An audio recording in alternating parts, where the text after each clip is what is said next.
without any warning. When she returned, she had hidden her cancer during pregnancy and chose our baby's life over treatment.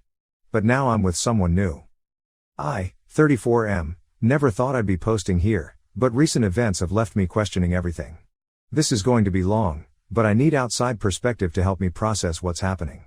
First, I need to take you back to where it all began. I met Sarah, 33F, during our sophomore year of college. We were both taking an environmental science elective, and she caught my attention immediately. It wasn't just that she was beautiful. What really drew me to her was her passion. She could talk for hours about marine conservation, her dream of working with endangered species, and how she wanted to make a real difference in the world. I remember sitting in the campus coffee shop until closing time, just listening to her talk about her latest research project. We dated all through college, and things just clicked. We had the same weird sense of humor, finished each other's sentences, and had this uncanny ability to know exactly what the other person needed without asking. After graduation, we moved in together, and everything felt right. We had our struggles, sure, entry-level jobs weren't exactly paying the big bucks, and we lived in a tiny apartment where the hot water would randomly cut out in the middle of showers. But we were happy. We had plans, dreams, and each other. I proposed on our 5th anniversary. I had this whole elaborate plan involving a scavenger hunt through all our favorite spots in the city, ending at the coffee shop where we had our first real conversation. But in typical fashion, nothing went according to plan. It rained all day, half the places I'd planned to include were closed for renovations, and Sarah got called into work for an emergency. She'd achieved her dream and was working at a marine research center. I ended up proposing in our apartment, both of us soaking wet from the rain, eating takeout Chinese food on our second-hand couch. She said it was perfect. We spent the next year planning our wedding. Sarah wanted something outdoors, near the ocean she loved so much. We found this beautiful venue on the coast, with a ceremony spot overlooking the water. Everything was coming together. We had the date set for the following spring, deposits paid, invitations designed and ready to be sent out. Then Sarah was pregnant. It wasn't planned, we'd actually talked about waiting a few years after marriage before having kids. But when that pregnancy test came back positive, we were overjoyed. Sure, it meant changing some wedding plans. Sarah didn't want to be visibly pregnant in her dress, but we were too excited to care. We pushed the wedding back a year and focused on preparing for our baby. The pregnancy itself was textbook perfect. Sarah had some morning sickness in the first trimester, but nothing severe. We converted our home office into a nursery, painting the walls with an ocean theme, of course. Sarah would sit in the rocking chair we'd bought, reading marine biology textbooks out loud to her bump, saying she wanted our baby to love the ocean as much as she did. But there were signs something was wrong.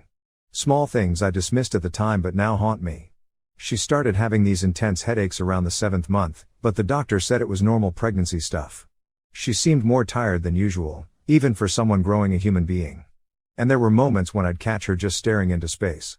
But whenever I asked, she'd smile and say everything was fine, just pregnancy hormones. James was born on a Tuesday morning in October. It was a relatively easy delivery, all things considered. Sarah was amazing throughout it all, and when they placed our son in her arms, I thought I'd never seen anything more beautiful.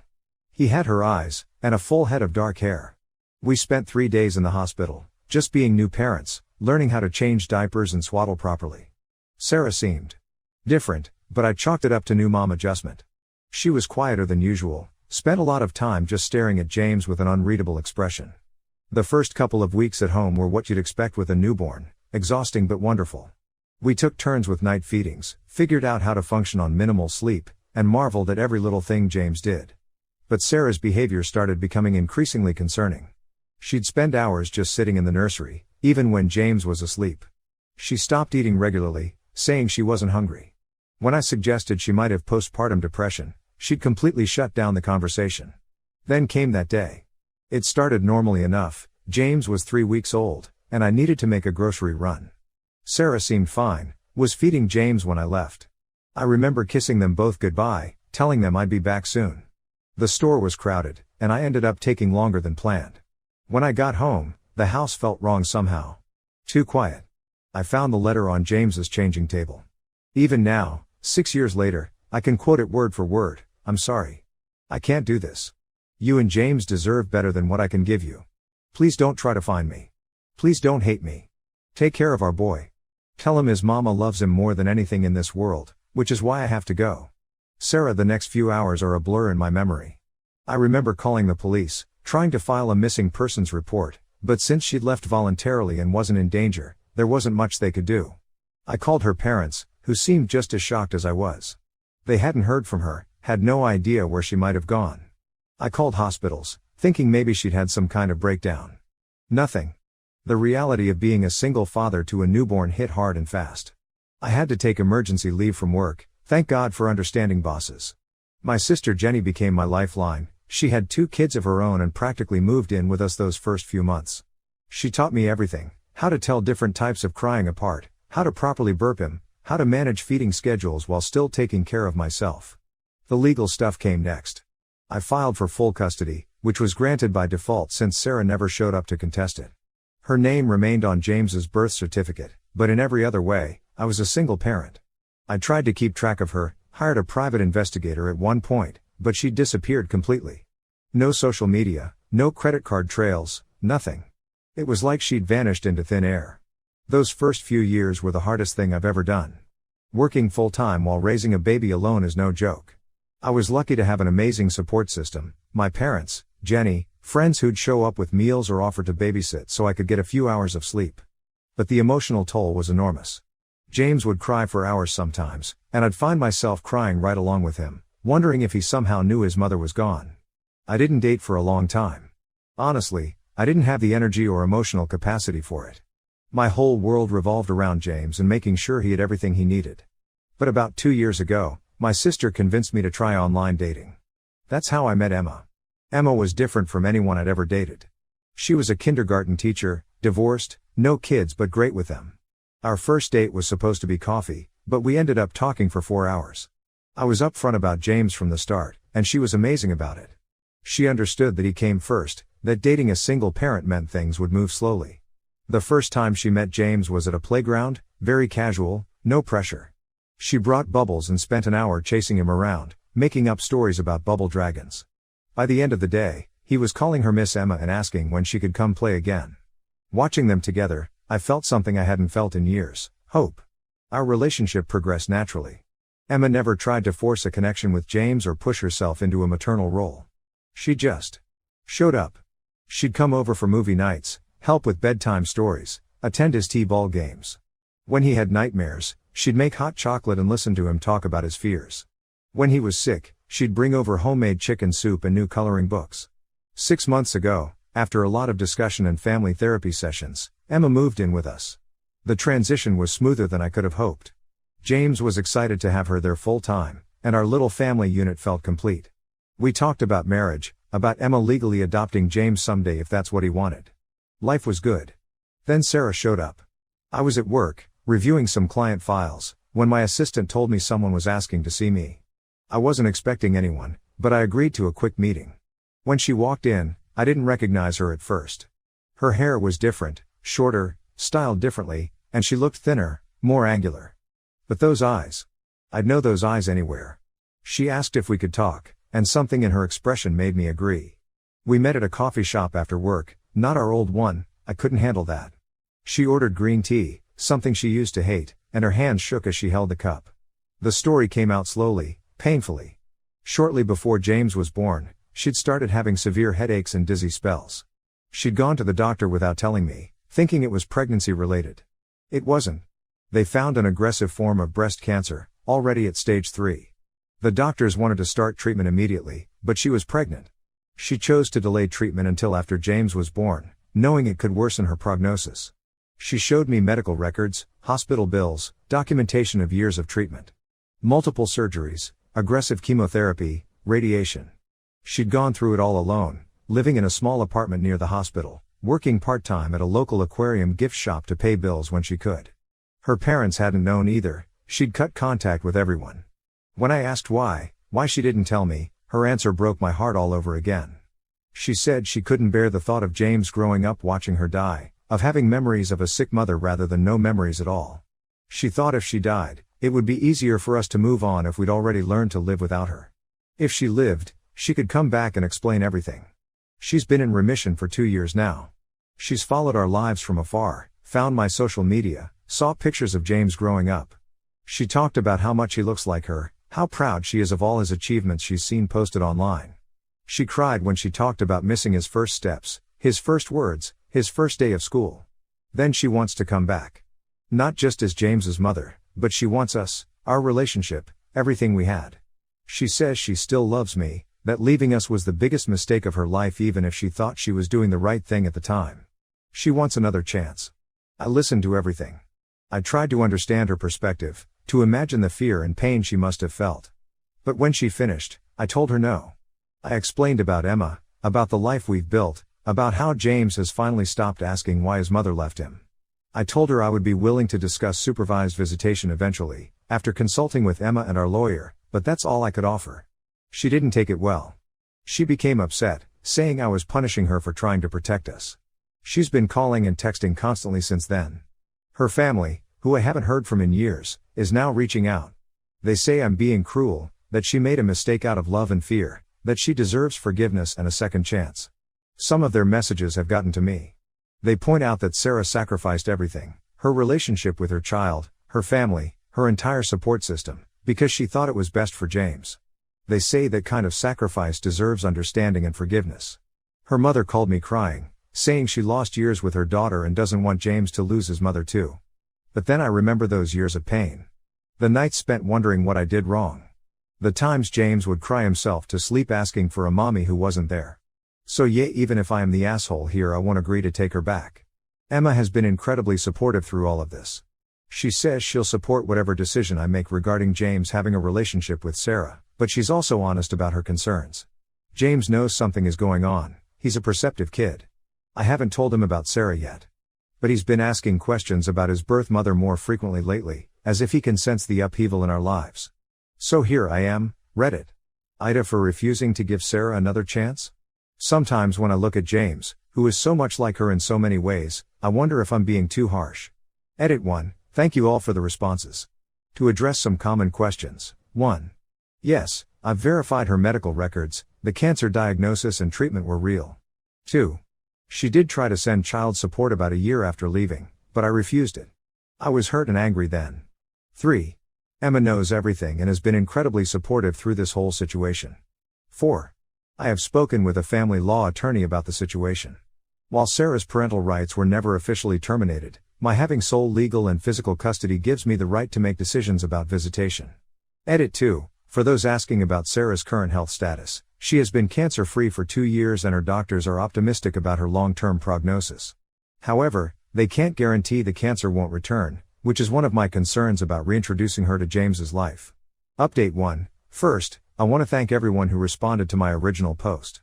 Many of you asked for updates and clarification on several points, so I'll try to address everything while sharing how things have developed over the past month. After my initial post, I spent a lot of time reflecting on the feedback I received.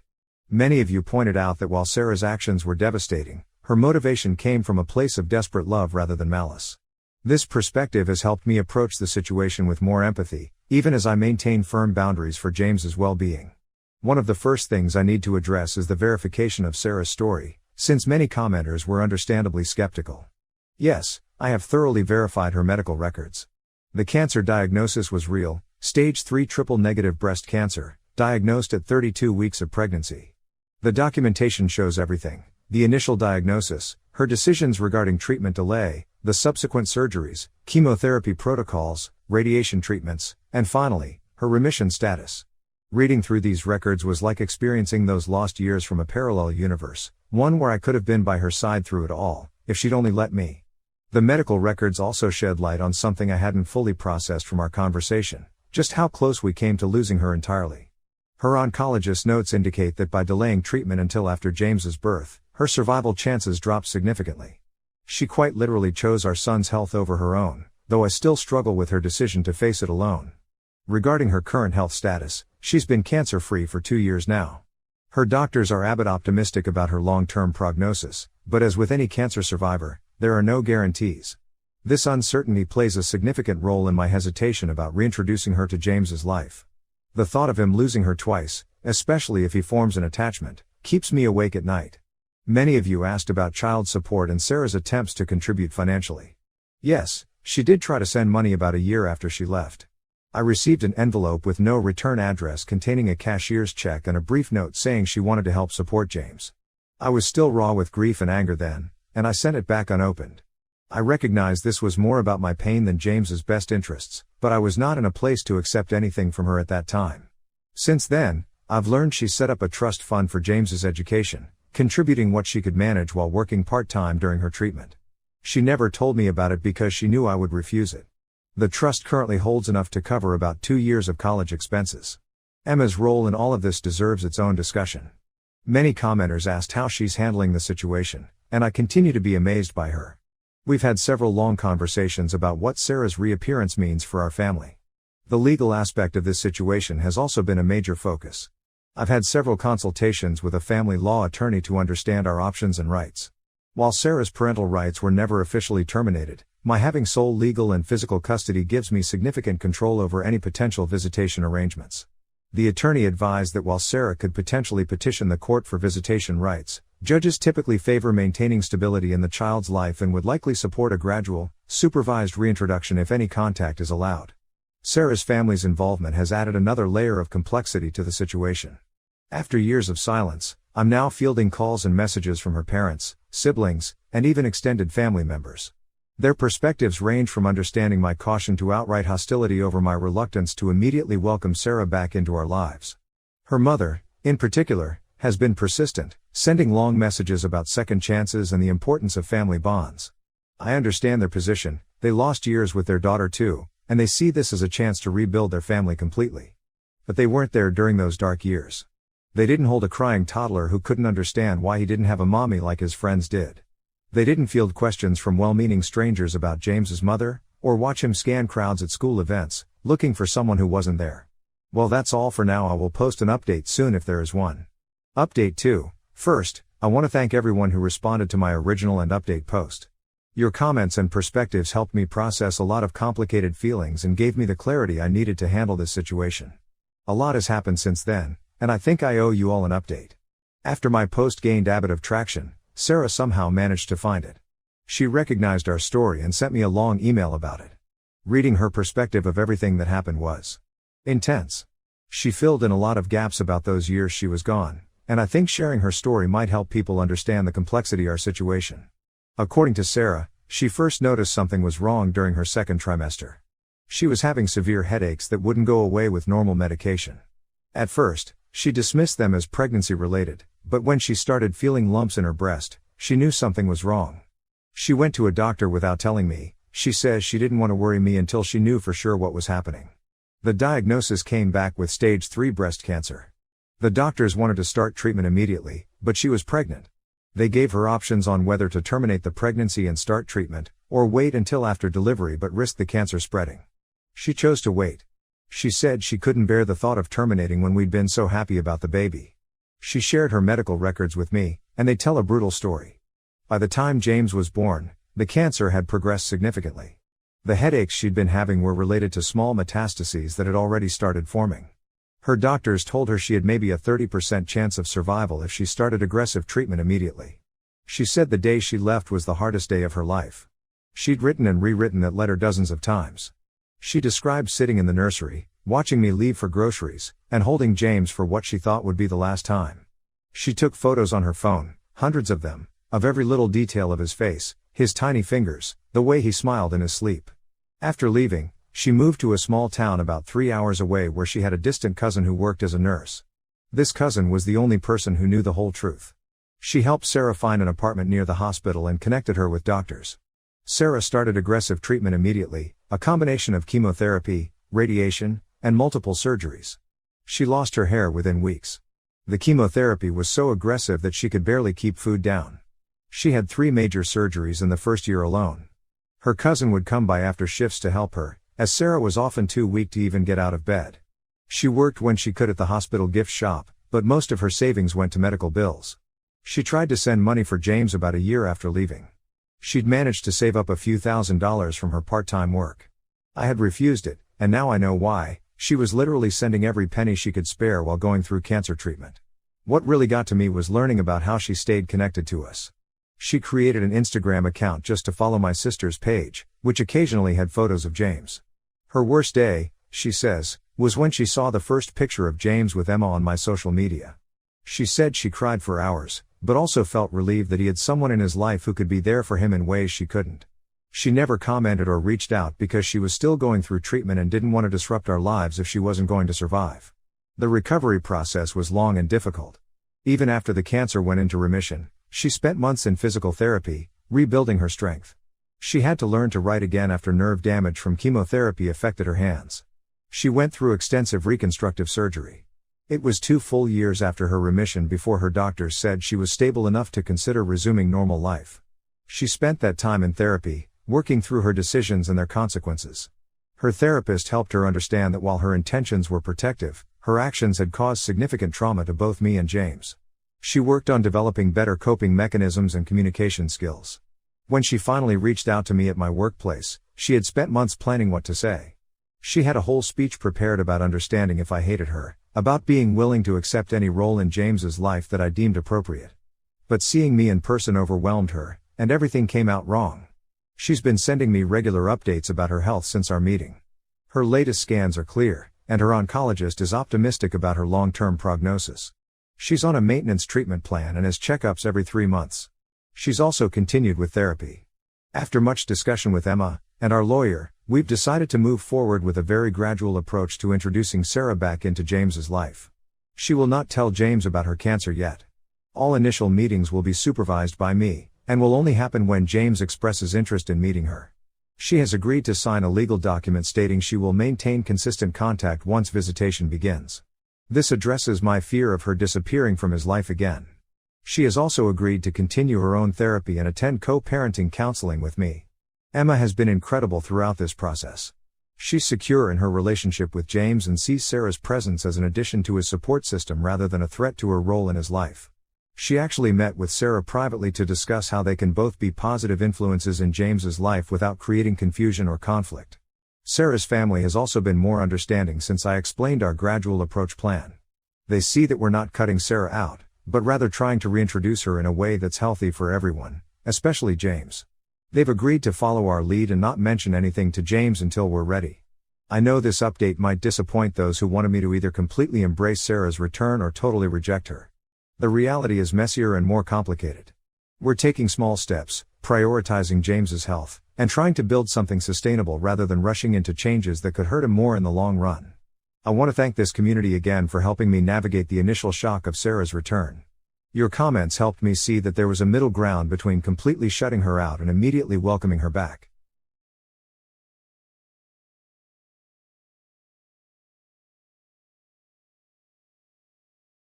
Mill lost it at my baby shower and she insulted me, tried to name my baby but ended up getting arrested after making a scene. I am 29F, married to my wonderful husband Gary and currently pregnant with our first child. It's been a super exciting journey so far. Gary and I have been together for a long time and got married 4 years ago. We have been trying to get pregnant since last year and were overjoyed when we discovered my pregnancy 6 months ago. We have navigated the ups and downs of life side by side. The news of a little one on the way has added a whole bunch of happiness to our relationship. Every day brings us a bit closer to meeting our little nugget, and we can't wait. For me, pregnancy has been a roller coaster of feelings, from the thrill of finding out to those sweet moments when you can feel your baby start kicking your stomach. Gary has been my rock throughout all of this. He's been to every doctor's appointment, we read parenting books together, and he's even helping set up a cute nursery for our soon-to-arrive baby. We're in full baby mode now, talking about names, decorating the nursery, and making plans for the future. Gary is super excited to be a dad, and it warms my heart. He's all in, sharing the load of getting ready for the baby. We're facing the challenges and fun parts of pregnancy together, enjoying every moment as we get ready to meet our little one. 2 months back, we decided it was time to share the exciting news about my pregnancy with our family. We made sure we crossed the crucial first trimester milestone and were completely certain before spreading the joy to our loved ones. We had invited all our parents, close family, and friends for lunch. They arrived, expecting a regular lunch, but upon noticing my growing stomach, their expressions shifted to expressions of joy and amazement. My mother started crying when she saw me and confirmed that I was indeed pregnant. She understood why we had kept the news secret and was overjoyed to be a grandmother soon. She completely understood why we had kept it a secret and expressed her excitement about becoming a grandmother soon. However, Gary's mother, Barbara, had a completely different reaction. Instead of sharing in the joy, she reacted angrily upon learning that we had kept the pregnancy hidden. She felt left out and accused me specifically of Okay, 80% off of comfort right now? You guys have been eyeing these, but they just and accused me specifically of intentionally excluding her. Despite my attempts to explain the reason behind our decision, she continued to look pissed and refused to engage with me further. Her disapproval cast a shadow over what should have been a joyful family occasion. Throughout the night, Barbara didn't address me at all.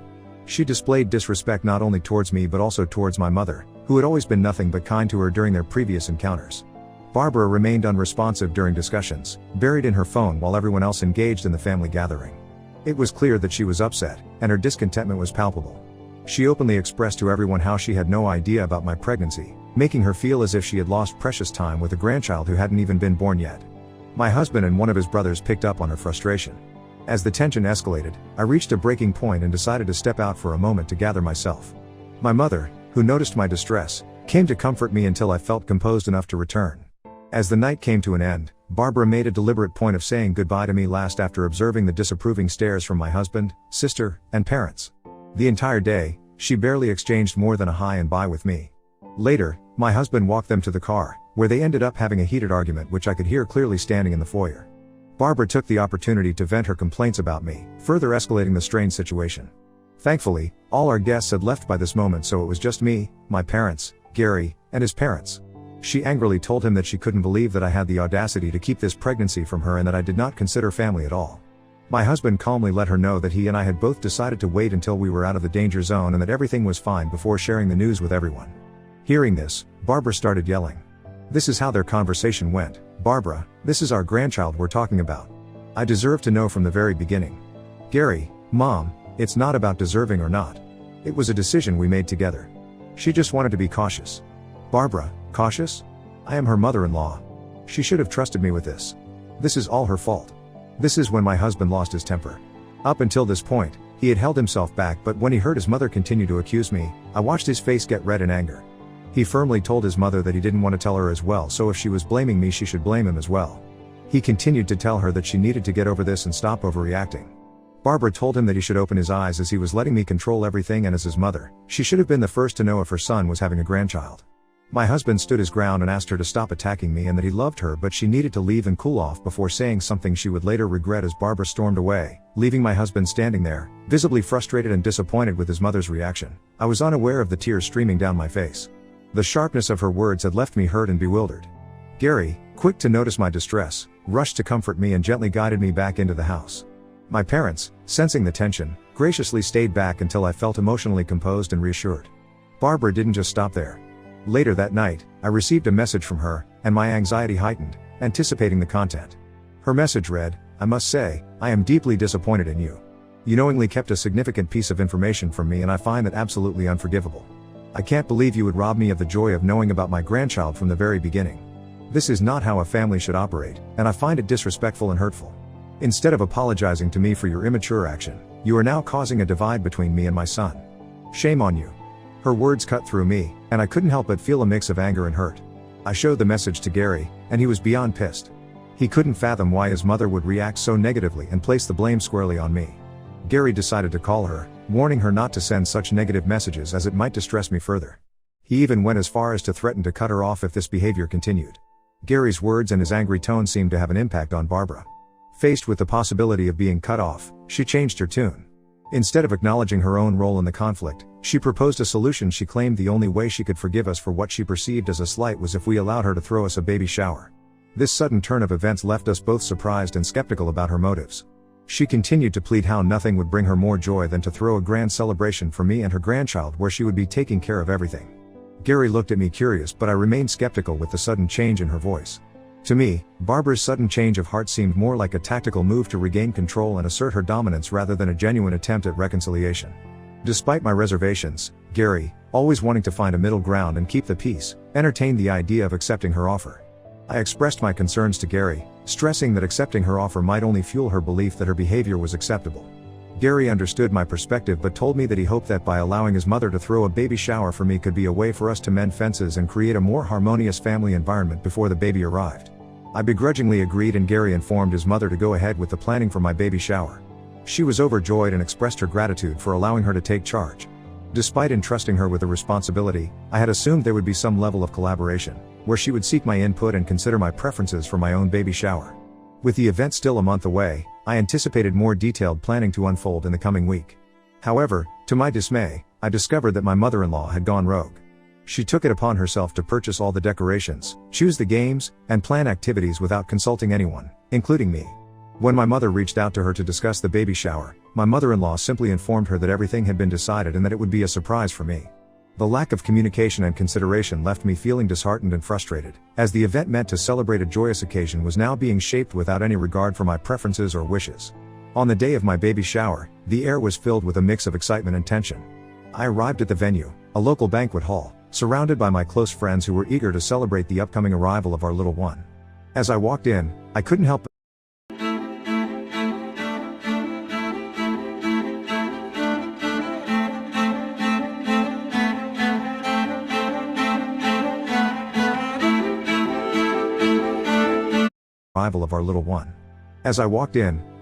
but notice the outrageous decorations that my mother-in-law had chosen. A sea of brown and beige balloons adorned every corner, depicting a theme that was entirely her creation.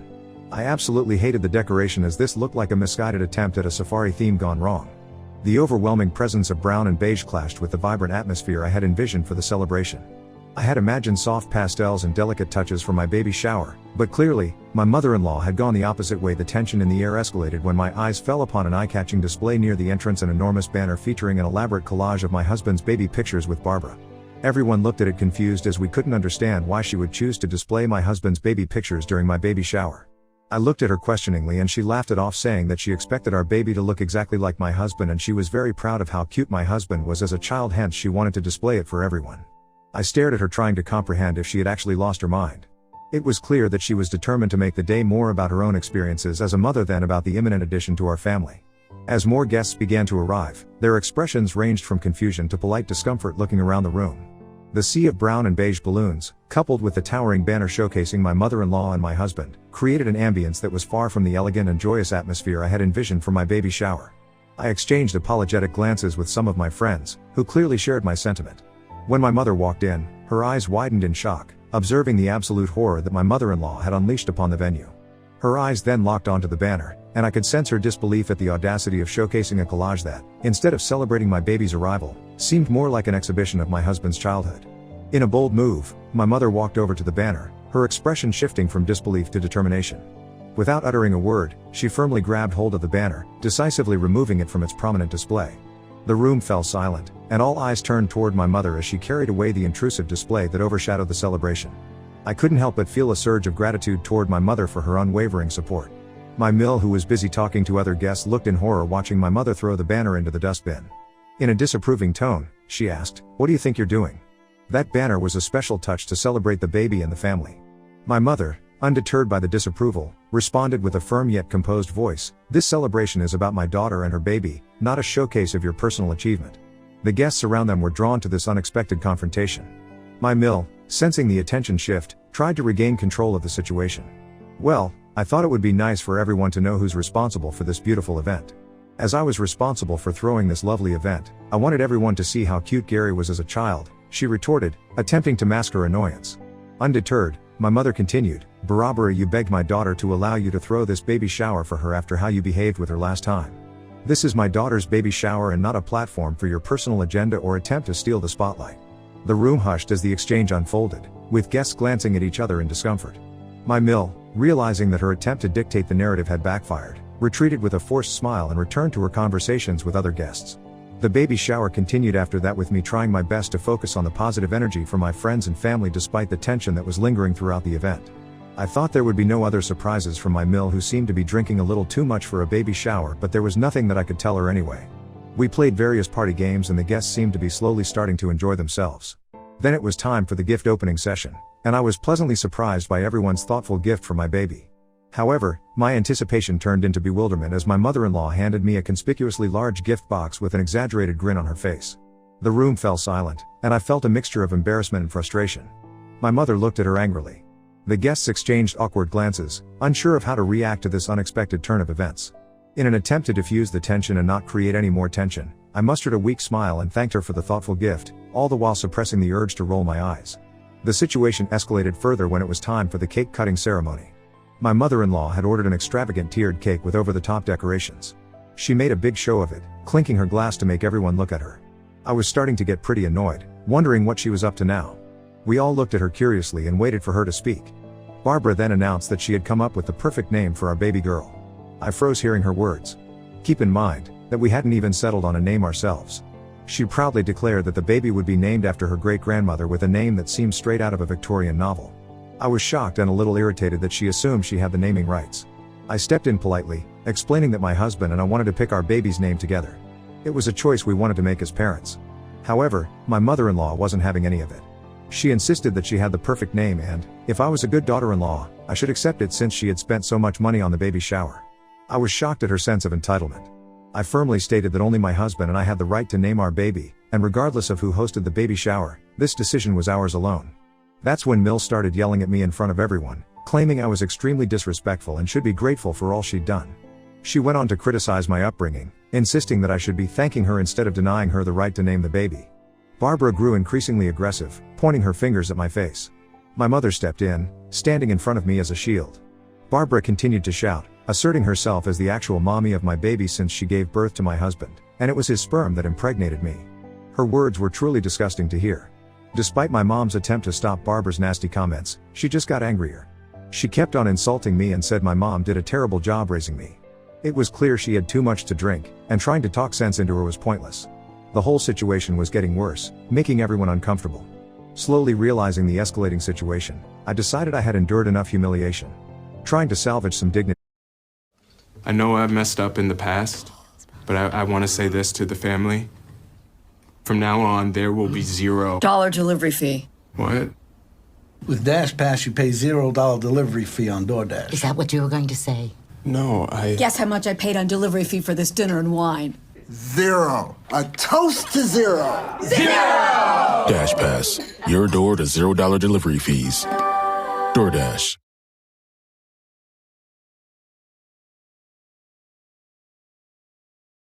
I'm not gonna lie. Switching to Mint Mobile, was it life-changing? No. Was it smart? Yes.